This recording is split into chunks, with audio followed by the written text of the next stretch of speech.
Welcome back to today's edition of Intuitive Angling, and thanks a lot for coming by the channel to spend some time with me. Always much appreciated. And guys, today we're going to be talking about the Touring Anglers Association tournament that's underway this week at Lake Lanier in Georgia. Going to give you guys my opinion on it, sort of fill you in on it if you're not real familiar with it, because this is a major tournament, $300,000 to the winner, no Livescope, no 360, just you got to go fishing to find the fish out there. So we're going to get into that in today's video.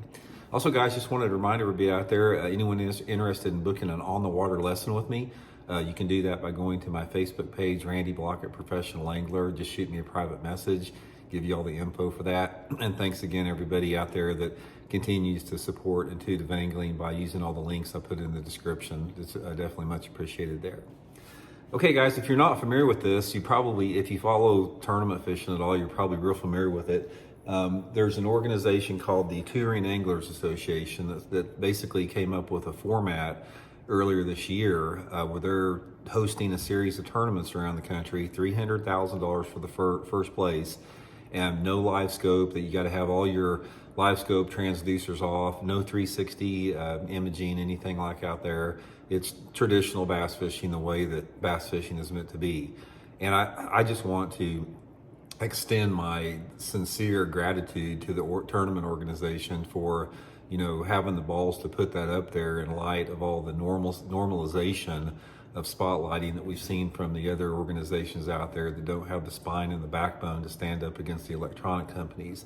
But guys, this tournament has generated a tremendous amount of interest out there. There's a lot of people out there that are fishing this tournament, you know, simply because there's no Livescope or 360 allowed. Obviously, the $300,000 for first is a big, you know, player in that.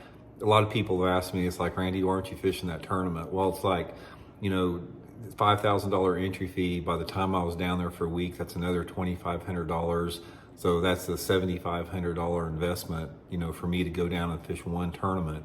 And having 4 kids, you know, it's not easy just to have a discretionary $7,500 at your disposal there.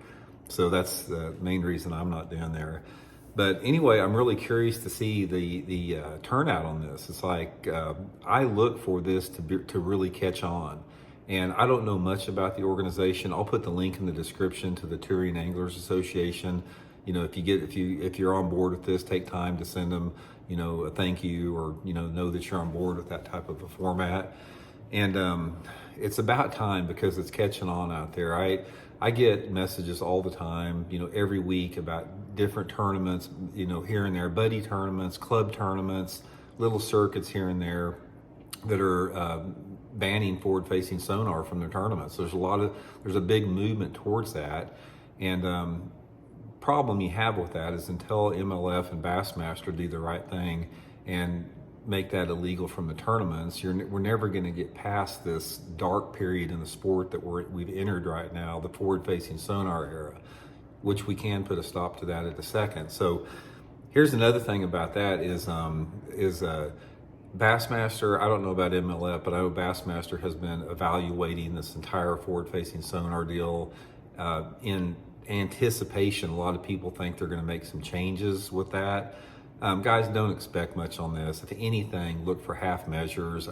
If I had to predict, if I had to look into my crystal ball, I think that Bassmaster, and I don't know, maybe MLF at some point, they're going to put some type of limitations on the number of transducers that you can have, which doesn't do anything.